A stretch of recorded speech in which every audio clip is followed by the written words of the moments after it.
नमस्कार दोस्तों, राधे राधे, जय श्री कृष्णा। देखिए फ्रेंड्स, हम देख रहे हैं वैदिक काल, और वैदिक काल में आज हम पढ़ेंगे इनका आर्थिक जीवन, राजनीतिक जीवन और धार्मिक जीवन। तो वन बाय वन एक एक करके हम बात करते हैं। तो सबसे पहले देखते हैं फ्रेंड्स धार्मिक जीवन। तो धार्मिक जीवन में हम ऋग्वैदिक और उत्तरवैदिक काल दोनों का तुलनात्मक देखते हैं, फिर कॉमन देखेंगे। तो देखिए ऋग्वैदिक काल, ठीक है, और उत्तरवैदिक काल। तो सबसे पहले अपन बात करें ऋग्वैदिक काल में, तो कौन से प्रमुख देवता थे उनकी बात करते हैं। तो ऋग्वैदिक काल में सबसे पहले बात करते हैं कि जो प्रमुख देवता थे वो थे, फर्स्ट नंबर पे थे इंद्र। इंद्र का उल्लेख सबसे ज्यादा बार 250 बार हुआ है दोस्तों, ठीक है। जन शब्द का 275 बार हुआ है, पर इंद्र शब्द का उल्लेख 250 बार हुआ है। सबसे प्रमुख देवता जो ऋग्वैदिक काल में थे वो थे इंद्र। दूसरे नंबर पे थे वरुण, जिनका उल्लेख हुआ है लगभग 200 बार, ठीक है। और उसके बाद में अपन बात कर सकते हैं, देखिए एक मिनट, तो इंद्र, उसके बाद अग्नि दोस्तों। तो अग्नि का उल्लेख हुआ लगभग 200 बार, और उसके बाद तीसरे नंबर पे हैं वरुण। वैसे अग्नि को दोस्तों क्या माना गया है, अग्नि को देवताओं और मानव का मध्यस्थ माना गया है फ्रेंड्स, ठीक है। तो बात कर रहे हैं इंद्र। इंद्र को बरसात का देवता माना गया, मौसम का देवता माना गया। इसके अलावा ऐसा माना गया कि 1000 स्तंभों वाले महल में निवास करता है इंद्र। इंद्र को सचिपति, स्वर्गाधिपति, देवराज, देवेंद्र, ठीक है, पुरंदर आदि नामों से सुशोभित किया गया है। अग्नि है वो देवताओं और मानव के बीच का मध्यस्थ है। और रही बात वरुण, तो वरुण वैसे तो जल देवता के रूप में पूजे जाते हैं, पर इन्हें ऋत का स्वामी भी बताया जाता है फ्रेंड्स। ऋतस्य गोप्ता वरुणः, अर्थात ऋत का राजा कौन है, वरुण है। तो बात कर लेते हैं ऋत क्या है। देखिए फ्रेंड्स, ऋत का मतलब है वे नैतिक नियम जिनके आधार पर संसार में जो भी घटनाएं घटित हो रही है वो सब ऋत कहलाती है।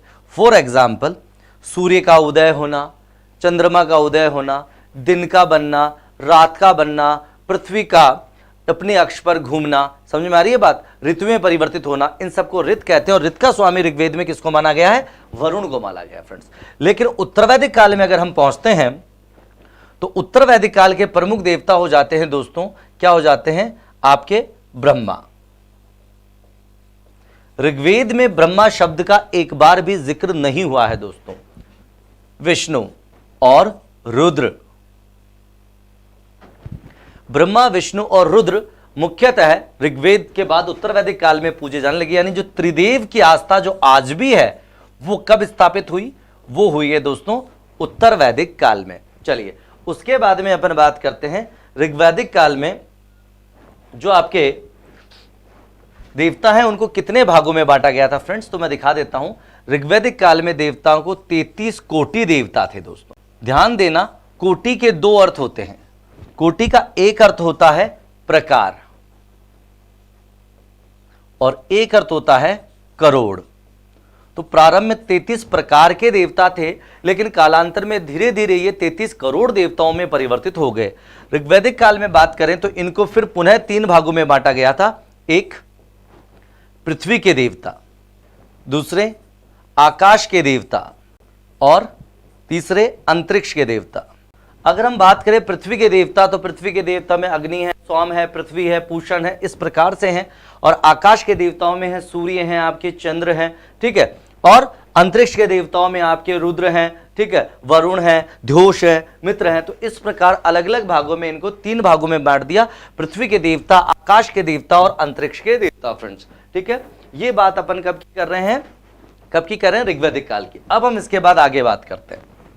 अब टोटल वैदिक काल की बात कर रहे हैं अपन। वैदिक काल में मानव का जो धर्म था उसका नाम क्या था, पहली बात ये पूछ ली जाती है। तो वैदिक काल में जो धर्म था उसे कहते हैं हम वैदिक धर्म। वैदिक धर्म ही कालांतर में फिर उस समय ही कहलाया क्या, कौन सा धर्म, सनातन धर्म। सनातन धर्म। और इसी धर्म को फिर क्या कहा गया, कौन सा धर्म कह दिया गया, ब्राह्मण धर्म, क्योंकि ब्राह्मणों द्वारा प्रतिपादित था, ठीक है। उस समय हिंदू धर्म का कोई नाम नहीं था, लेकिन हम यह कह सकते हैं कि कालांतर में यही धर्म हिंदू धर्म के नाम से प्रसिद्ध हुआ, ठीक है। अब हम जब आगे चलेंगे तो बात करेंगे जब भारत के नामकरण की, तो भारत का नाम कैसे हुआ था, क्योंकि इस समय भारत का नाम क्या था दोस्तों, हम जानते हैं आर्यावर्त। यानी आर्यों से आवृत है वो जो क्षेत्र, ठीक है, इसलिए हिंदुस्तान इस समय नाम नहीं आया था दोस्तों। इसके अलावा इसको हम कह सकते थे सप्त सैंधव प्रदेश, और इसका नाम था भारत या भारतवर्ष। तो हिंदुस्तान नाम नहीं आया, वो जब ईरानी भारत पर आक्रमण करेंगे तब उसका नाम हिंदुस्तान वो आपकी इंडस यानी कि सिंधु नदी के नाम पे रखेंगे, और तभी इस धर्म का प्रादुर्भाव हुआ जो इसी से डेवलप हुआ है हिंदू धर्म, ठीक है। चलिए, तो वैदिक धर्म, सनातन धर्म और ब्राह्मण धर्म। अब हम इसमें आगे बात करते हैं कि वैदिक आर्य किस प्रकार से थे, कितने देवताओं की पूजा करते थे। तो हम कह सकते हैं वैदिक आर्य बहुदेववादी थे। बहुदेववादी का मतलब होता है कि ये अनेक देवताओं की पूजा करते थे, ठीक है, अनेक देवताओं को पूजते थे। उसके बाद बात करते हैं ये सर्वेश्वरवादी थे। सर्वेश्वरवादी का मतलब होता है हिनोथिज्म। हिनोथिज्म का मतलब होता है जब अलग अलग समय पर अलग अलग देवताओं में सारे गुणों का निरूपण किया जाए। जैसे मैं एक छोटा सा उदाहरण दूं, जैसे हम लोग कभी घर में रुद्र पाठ या शास्त्रगढ़ मंदिर में करवाते हैं तो उसके प्रमुख देवता होते हैं रुद्र या शिव। जब हम रामायण पाठ करते हैं तो प्रमुख देवता हो जाते हैं राम, ठीक है। इस प्रकार से हर कार्य के अलग अलग देवता है। किसी के घर में नींव लगाते हैं तो प्रमुख देवता हो जाता है विश्वकर्मा, गृह प्रवेश होता है तो हो जाते हैं वास्तु पुरुष, ठीक है। तो हम जब भी अब किसी के मंदिर जाते हैं, जब हम कृष्ण के मंदिर जाते हैं तो हम कृष्ण की ही पूजा करते हैं, उनमें ही सब कुछ मान लेते हैं। माता जी के जाते हैं तो माँ दुर्गा में ही सबका निवास मान लेते हैं। इसे ही हिनोथिज्म कहते हैं। ये अलग अलग कार्य के लिए अलग अलग देवता को प्रमुख माना जाता है, और जिस समय जिस देवता को पूजा जाता है सभी गुण उसी में समावेशित मान लिए जाते हैं। इसे ही सर्वेश्वरवादी या हिनोथिज्म कहा जाता है फ्रेंड्स, राइट। तो ये बहुदेववादी थे और सर्वेश्वरवादी भी थे। फिर उसके बाद में हम बात करते हैं ऋग्वेद में दोस्तों। ऋग्वैदिक काल में ईश्वर को प्राप्त करने का मुख्य जो तरीका था, ऋग्वैदिक काल में ईश्वर को प्राप्त करने का मुख्य जो तरीका था वो था ध्यान, साधना, ठीक है। लेकिन उत्तर वैदिक काल में ये चीज बदल गई फ्रेंड्स, लेटर वैदिक एरा में। और उत्तर वैदिक काल में इसका स्थान किसने ले लिया? उत्तर वैदिक काल में इसका स्थान ले लिया, किसने ले लिया फ्रेंड्स? यज्ञ और कर्मकांड ने। तो अब हम बात करते हैं कि कौन कौन से यज्ञ वैदिक आर्य करते थे। तो बात करते हैं तो यज्ञों के प्रकार। तो मुख्यतः 5 प्रकार के होते थे। कौन कौन से हैं? वन बाय वन देखते हैं। एक होता था राजसूय यज्ञ, स्पेशली ये लेटर वैदिक एरा में ही होता था, जब किसी राजा का राज्याभिषेक होता था।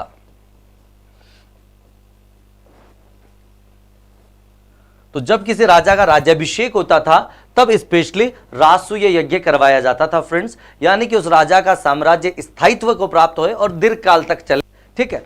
तो राजसूय यज्ञ। उसके बाद में अपन दूसरा बात कर लेते हैं वाजपेय यज्ञ।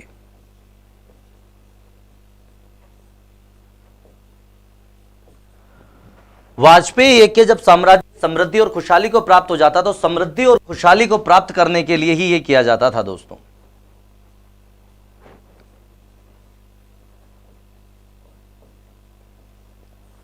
समृद्धि और खुशहाली को प्राप्त करने के लिए किया जाता था। साथ ही साथ इसमें यह एक ही दिन होता था दोस्तों।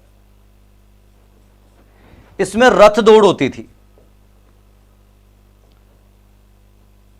और सहयोगियों द्वारा इस रथदौड़ में राजा को ही विजयी बनाया जाता था ताकि राजा का सम्मान बना रहे फ्रेंड्स, ठीक है। इस दिन राजा अपने किसी रत्नी के घर जाकर भोजन करता था। रत्नी या रत्निन बोलते थे मंत्री को, ठीक है। इसके अतिरिक्त 1 वर्ष तक, यानी कि जब यह यज्ञ किया जाएगा उससे पहले के 1 वर्ष तक राजा रानी को ब्रह्मचर्य व्रत का पालन करना पड़ता था, यानी एक दूसरे से दूर रहना पड़ता था। तभी जाके यह यज्ञ सफल माना जाता था, ठीक है। तो राजसूय यज्ञ राज्याभिषेक पर, वाजपेयी यज्ञ तब किया जाता था समृद्धि और खुशहाली प्राप्त करना चाहते हैं। इसमें यह 1 दिन का होता था। इसमें रथदौड़ होती थी, राजा रथदौड़ में विजयी होता था, राजा को ही उसके सहयोगी विजयी बनाते थे, ठीक है। राजा इस दिन अपने घर पर भोजन ना कर अपने किसी रत्निन यानी मंत्री के घर जाकर भोजन करता था। और इस यज्ञ के अनुष्ठान को प्रारंभ करने से पहले राजा और रानी को 1 वर्ष तक ब्रह्मचर्य व्रत का पालन करना पड़ता था, ठीक है। तो यह था आपका वाजपेयी यज्ञ। उसके बाद में हम तीसरा देखते हैं, कौन सा देखेंगे, अश्वमेध यज्ञ।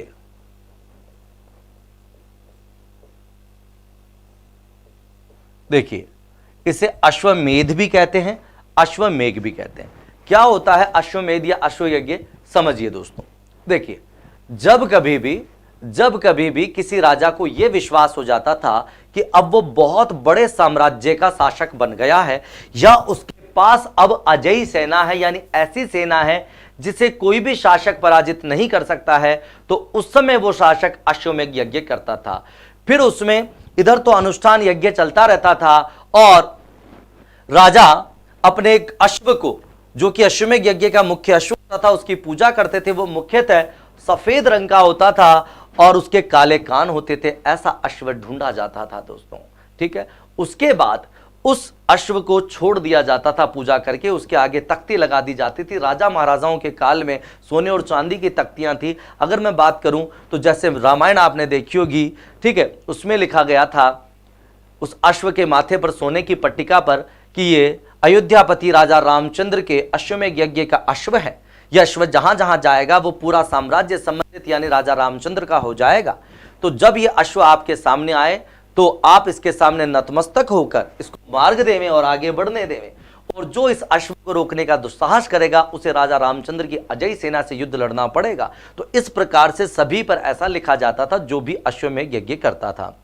तो या तो उस राजा की सेना को कोई या अश्व को कोई रोकता ही नहीं था, और रोकता था तो युद्ध होता था, और लगभग हमेशा वही राजा जीतता था जो ये यज्ञ करता था। क्यों? क्योंकि वो राजा ये यज्ञ तभी करता था जब उसके पास बहुत बड़ी सेना हो जाती थी। उसके बाद वो राजा सम्राट या एकराट कहलाता था दोस्तों। तो इसे कहते हैं अश्वमेध यज्ञ, ठीक है। उसके अलावा और कौन कौन से यज्ञ हैं? एक यज्ञ है अग्निष्टोम यज्ञ।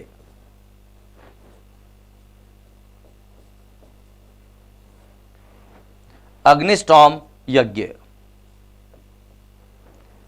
क्या है? अग्निष्टोम यज्ञ देखो, तो यह सामान्यतः ईश्वर को प्रसन्न करने के लिए किया जाता था, और इसमें आनंद करते थे लोग। कैसे आनंद करते थे? इसमें सोमरस पीसा जाता था, यानी सोमरस का पान करते थे। साथ ही साथ इसमें पशु बलि भी दी जाती थी, ठीक है। तो इस प्रकार का यज्ञ था अग्निष्टोम यज्ञ। उसके बाद अपन बात कर लें 5वें नंबर पर, तो वो है पुरुषमेध यज्ञ या पुरुषमेध यज्ञ। यह यज्ञ तांत्रिक सिद्धियों की पूर्ति के लिए किया जाता था दोस्तों। तांत्रिक सिद्धियों की पूर्ति के लिए किया जाता था, और कहते हैं कि इस समय इसमें नर बलि भी दी जाती थी। तो किसी भी सात्विक राजा ने किसी भी नर की बलि नहीं दी, इतिहास में ऐसा कहीं भी उल्लेख नहीं है। पर पूछ लें कि ये यज्ञ किस प्रकार का होता था, तो इसमें नर बलि दी जाती थी, और ये तांत्रिक सिद्धियों की पूर्ति के लिए दुष्ट प्रवृत्ति के व्यक्ति करते थे दोस्तों, ठीक है। तो ये सामान्यतः यज्ञ थे। फिर धीरे धीरे एक यज्ञ और डेवलप हो गया, और वो यज्ञ कौन सा था उसको हम क्रम नहीं दे रहे, क्रम में तो 5 ही आएंगे, लेकिन वो है ग्रह शांति। ये आज भी देखने को मिलता है दोस्तों, ठीक है। ग्रह शांति यज्ञ,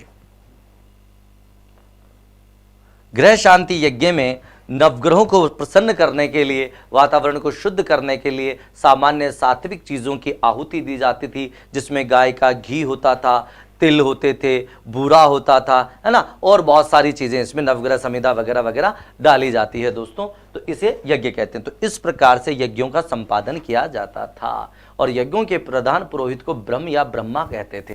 ध्यान रखता था, उसे कहा जाता था दृष्टा।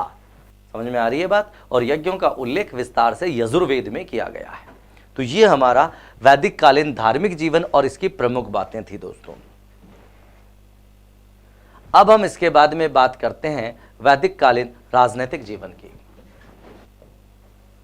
तो इस राजनीतिक जीवन को भी पुनः अपन 2 भागों में बांट देते हैं फ्रेंड्स, ठीक है। देखिए क्या क्या है, पहले नॉर्मली बात बता दूं। ऋग्वैदिक कालीन शासन को चलाने के लिए ऋग्वेद और उत्तरवैदिक काल में क्या क्या अंतर थे वो बात कर रहा हूं। तो ये ऋग्वैदिक काल और ये उत्तरवैदिक काल।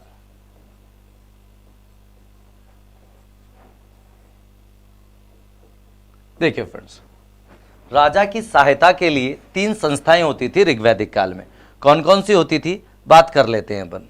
देखो, एक होती थी सभा, सभा में अभिजात, वृद्ध लोग होते थे, यानी सीनियर सिटीजन्स होते थे। आज की भाषा में कह सकता हूं मैं उच्च सदन। ठीक है, जो अभिजात वर्ग था, जो वृद्ध जन थे, यानी इंटेलेक्चुअल लोग थे, वो होते थे सभा में। ठीक है, दूसरा समिति। समिति एक प्रकार से जनप्रतिनिधि संस्था थी। इसमें जनप्रतिनिधि होते थे, आज की भाषा में कह दूं तो निम्न सदन।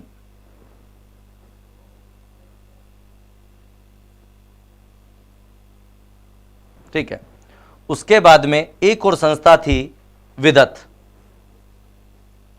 जो कि कालांतर में लुप्त हो गई, यानी उत्तर वैदिक काल में देखने को नहीं मिलती है। ये सामान्य जनता थी इसमें। ठीक है, विदत। तो क्वेश्चन एक ये भी बनता है कि ऋग्वैदिक कालीन प्राचीनतम राजनीतिक संस्था कौन सी थी, या उत्तर वैदिक कालीन, या कोई भी आ जाए, सीधा सीधा आ जाए, प्राचीनतम राजनीतिक संस्था कौन सी थी दोस्तों? तो प्राचीनतम राजनीतिक संस्था थी आपकी विदत। प्राचीनतम संस्था कौन सी है? विदत है दोस्तों। अब इसमें अगर मैं थोड़ी सी बात करना चाहूं तो सभा और विदत दोनों में स्त्रियां भाग लेती थी। तो स्त्रियां किस में भाग ले सकती थी? सभा में और आपके विदत में। समिति में स्त्रियों को भाग लेने का अधिकार नहीं था फ्रेंड्स। ठीक है, जबकि अगर उत्तर वैदिक काल में करूं तो दो ही संस्थाएं थी, एक सभा और दूसरी समिति। सेम वही काम है, सभा उच्च सदन है और समिति निम्न सदन है। ठीक है, और इन दोनों में ही स्त्रियों को भाग लेने का अधिकार नहीं था दोस्तों। ठीक है, अब उत्तर वैदिक काल में। इसके अलावा अगर मैं बात करूं तो अथर्ववेद में लिखा हुआ है, क्या लिखा हुआ है अथर्ववेद में? सभा और समिति को प्रजापति की दो पुत्रियां बताया है। अथर्ववेद में सभा और समिति को प्रजापति की दो पुत्रियां बताया है दोस्तों। तो ये ऋग्वैदिक और उत्तर वैदिक संस्थाओं की हमने बातें की। उसके बाद अपन बात करते हैं शासन के संचालन की। तो सबसे छोटी इकाई क्या थी? वो थी कुल। असल में देखा जाए तो कुल जो सबसे छोटी इकाई है, ये सामाजिक सबसे छोटी इकाई है। सामाजिक रूप से सबसे छोटी इकाई क्या बोलते थे? कुल। और कुल का स्वामी कहलाता था दोस्तों कुलपति या गृहपति। तो ये सामाजिक रूप से सबसे छोटी इकाई है, लेकिन किस रूप से? सामाजिक। इसमें एक ही परिवार के लोग रहते थे।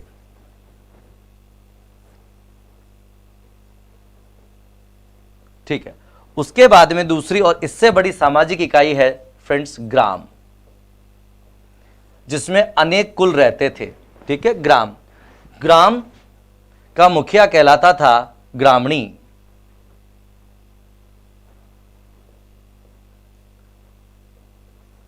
ग्राम का मुखिया कौन कहलाता था? ग्रामणी कहलाता था। और ये राजनैतिक रूप से सबसे छोटी इकाई है।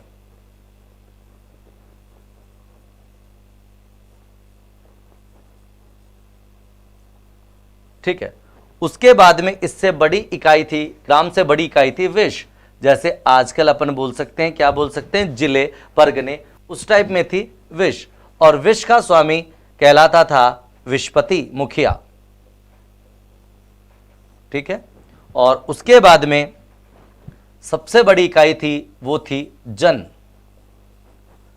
जिसका स्वामी कहलाता था राजन या राजा या गोप्ता। तो ये सब राजा के नाम थे। कब नाम थे? शुरुआत में ऋग्वैदिक काल में। बाद में जन बड़े होते गए और जन से बन गया जनपद, और अलग अलग क्षेत्रों में अलग अलग राजा का नामकरण हुआ। ये सारी बातें जो मैं कर रहा हूं वो ऋग्वैदिक काल की है। लेकिन सबसे छोटी इकाई राजनीतिक रूप से पूछते तो ग्राम थे। ग्राम का जो मुखिया होता था वो ग्रामीण कहलाता था, विश्व, फिर विश्व से बड़ी जन। अब हम बात करते हैं उत्तर वैदिक काल में इसमें क्या डिफरेंस आ गया दोस्तों। उत्तर वैदिक काल में बड़े बड़े राज्यों का निर्माण हुआ। हालांकि ऋग्वैदिक काल में जन के स्थान पर राष्ट्र शब्द का प्रयोग भी होता था, पर राष्ट्र का मतलब संप्रभु राष्ट्र देश नहीं था, जन को ही स्थानीय भाषा में राष्ट्र कह दिया जाता था। ठीक है, अब हम बात करें अगर उत्तर वैदिक काल की, तो उत्तर वैदिक काल में भैया भारत में अलग अलग दिशाओं के हिसाब से राजाओं के अलग अलग नाम हो गए। जो उत्तर में है उनका नाम अलग हो गया, दक्षिण वालों का अलग हो गया, पूर्व वालों का अलग हो गया और पश्चिम वालों का अलग हो गया, और हम यूं कहें तो मध्य वालों का अलग हो गया है। तो क्या क्या नाम हो गए हैं, बात कर लेते हैं।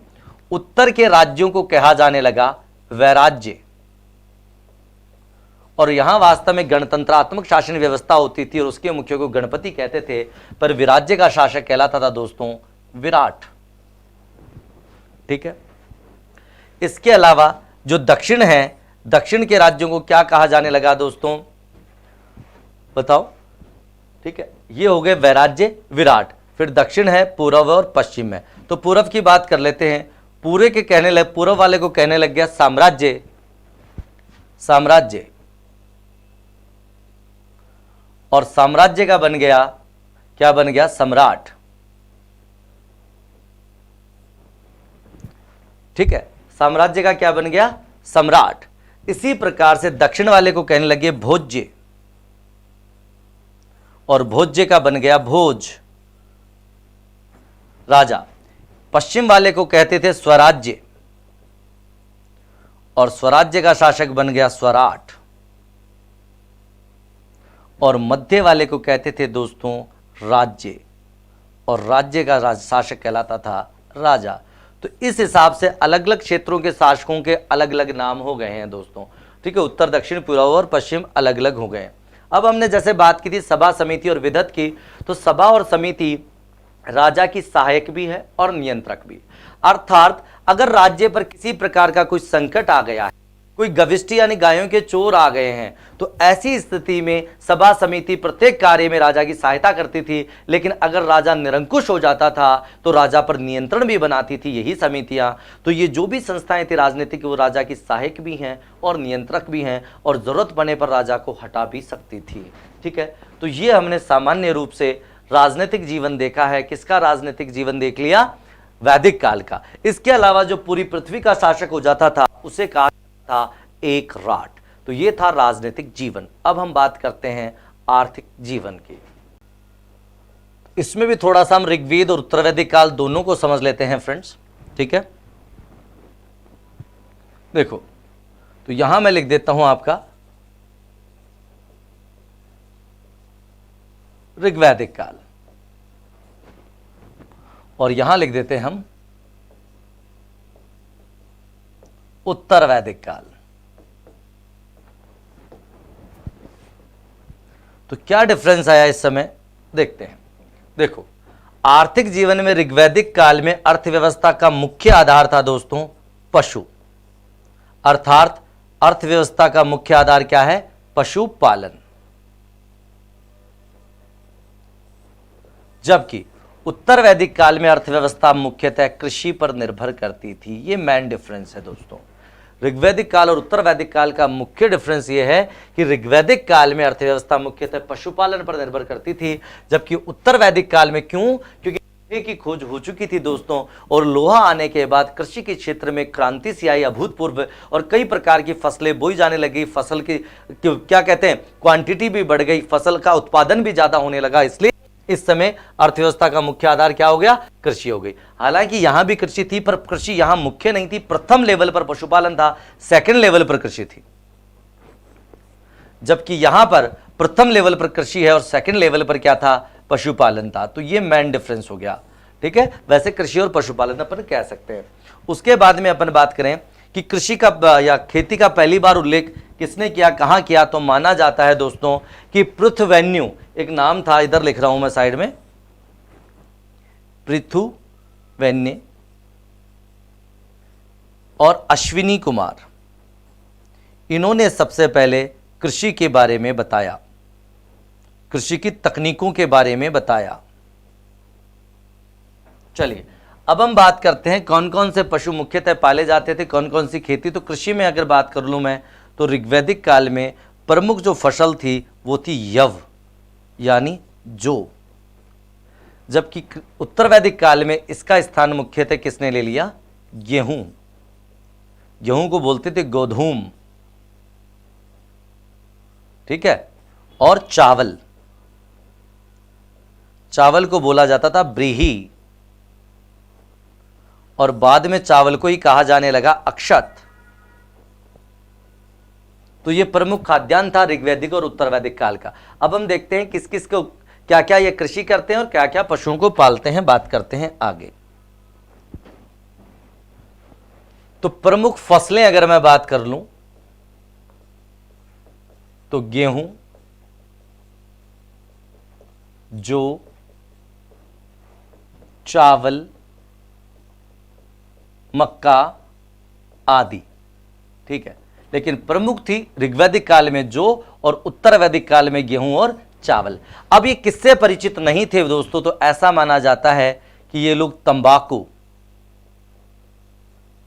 और कपास से परिचित नहीं थे, यानी कि इसकी ज्यादा कृषि नहीं होती थी, ऐसा देखने को मिलता है हमें, ठीक है। अब बात करते हैं कि कौन कौन से पशु पाले जाते थे। तो पशुपालन में हम सबसे महत्वपूर्ण लेते हैं गाय, ठीक है, बैल, हाथी, घोड़े, बाकी भेड़, बकरी, भैंस वगैरह तो पाली जाती थी। अब बात करते हैं आर्यों का प्रिय पशु कौन सा था। आर्यों का सबसे प्रिय पशु था घोड़ा, लेकिन आर्यों की पूजनीय पशु कौन सा था? तो पवित्र पशु माना गया है गाय। जैसे सबसे मुख्य नदी कौन सी थी ऋग्वैदिक काल में बात करूं तो मुख्य नदी ऋग्वैदिक काल में थी सिंधु, लेकिन सबसे पवित्र नदी कौन सी थी? ऋग्वैदिक काल की बात कर रहा हूं तो वो थी सरस्वती। इसीलिए सरस्वती को नदी तमा कहा गया था।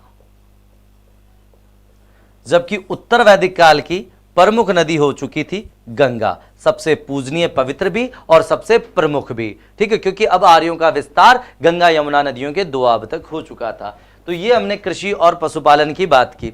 फिर उसके बाद में हम बात करते हैं व्यापार वाणिज्य की। तो ज्यादा बहुत उन्नत अवस्था में नहीं था सिंधु घाटी सभ्यता के समान, लेकिन फिर भी हम बात करते हैं विनिमय।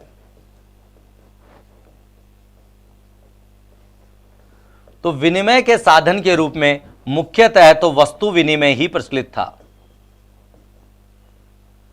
लेकिन वस्तु विनिमय का एक आवश्यक दोष होता है फ्रेंड्स। क्या होता है कि मान लो हमारे पास गेहूं है और हमें गेहूं की जगह वस्त्र चाहिए, तो हमें ऐसा व्यक्ति ढूंढना पड़ेगा जिसके पास वस्त्र और उसे गेहूं भी चाहिए।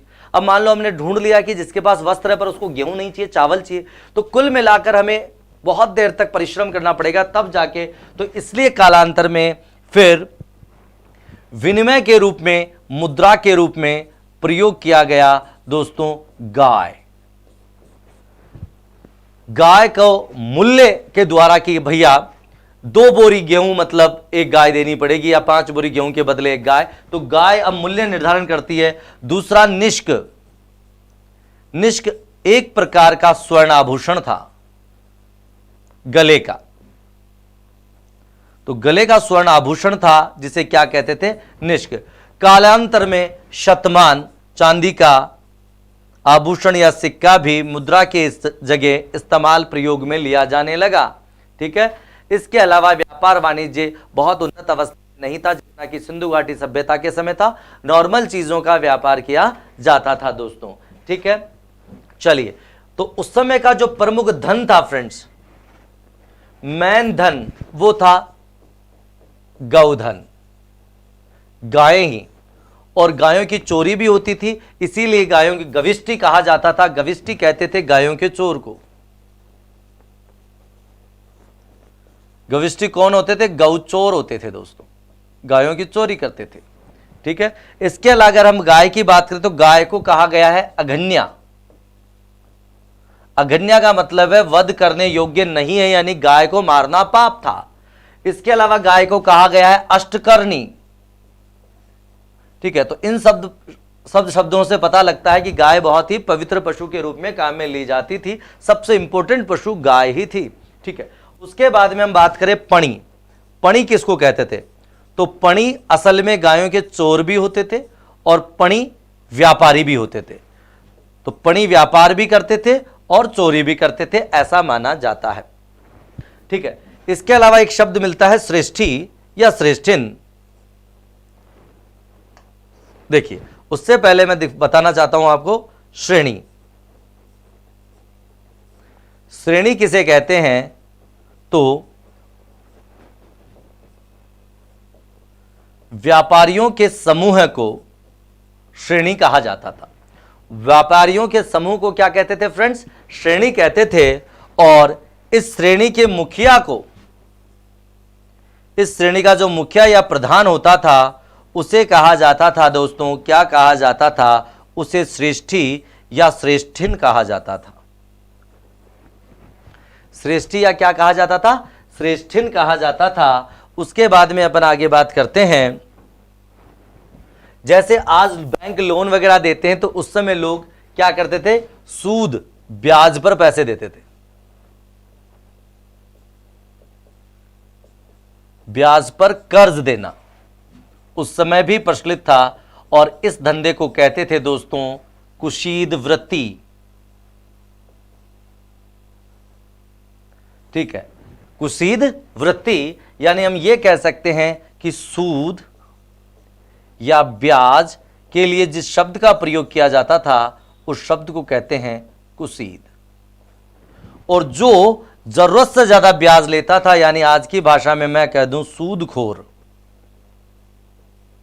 जो 10 रुपए सैकड़ा, 20 रुपए सैकड़ा ऐसा चलता रहता है, कई लोग लेते देते हैं, खैर गलत है ऐसा करना, तो इन्हें उस समय कहा जाता था बैक नॉट। इनके लिए एक शब्द का प्रयोग हुआ है बैक नॉट। ठीक है, तो बैक नॉट किसको कहते हैं? जो कि क्या करते थे? जरूरत से ज्यादा ब्याज वसूल करते थे अपने धन की एवज में, तो उन्हें बैक नॉट कहते थे। चलिए, इसके अलावा हम बात करते हैं और कौन कौन सा व्यापार होता था। इसके अलावा अगर मैं बात करूं तो देखो रथकार भी होते थे। तो जो रथ सेना का मालिक होता था, या यूं कहें कि जो रथ चलाते थे, उन्हें कहा जाता था सूत। आपने महाभारत देखी होगी, तो महाभारत में जो कर्ण के पिता है, यानी जिन्होंने उसको पाला है, ठीक है, वैसे तो कर्ण के पिता सूर्य बताए जाते, पर जिन्होंने पाला था, राधा के जो पति थे, वो रथ चलाते थे, इसीलिए कर्ण को सूत पुत्र कहा जाता था दोस्तों। ठीक है, सूत।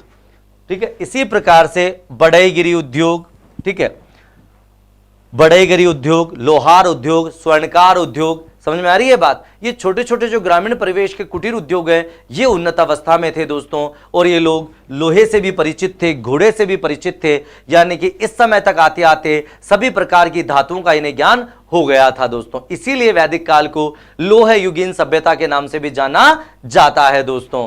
ठीक है, इसी प्रकार से शासन चलाने के लिए हमने बात की, तो रत्नी कहते थे। तो कितने रत्नी होते थे? 12 रत्नीन का उल्लेख किया गया है, यानी 12 मंत्री होते थे, जिनमें एक स्वयं राजा होता था, फिर उसके पुरोहित होते थे, सेनानी होते थे। ठीक है फ्रेंड्स, तो इसके कुमार होते थे। तो इस प्रकार से शासन चलाया जाता था। तो ये वैदिक सभ्यता की हमने मुख्य मुख्य धार्मिक, सामाजिक, आर्थिक और राजनीतिक जीवन की बातें कर ली हैं दोस्तों। अब हम आपको इसके लिए टेस्ट लगाने के लिए देते हैं, तो आप टेस्ट लगाइएगा और देखिएगा, देखिए आपने कितना सीख पाए हैं या कुछ बाकी रह गया है। तो आज के लिए इतना ही। जय हिंद, जय भारत।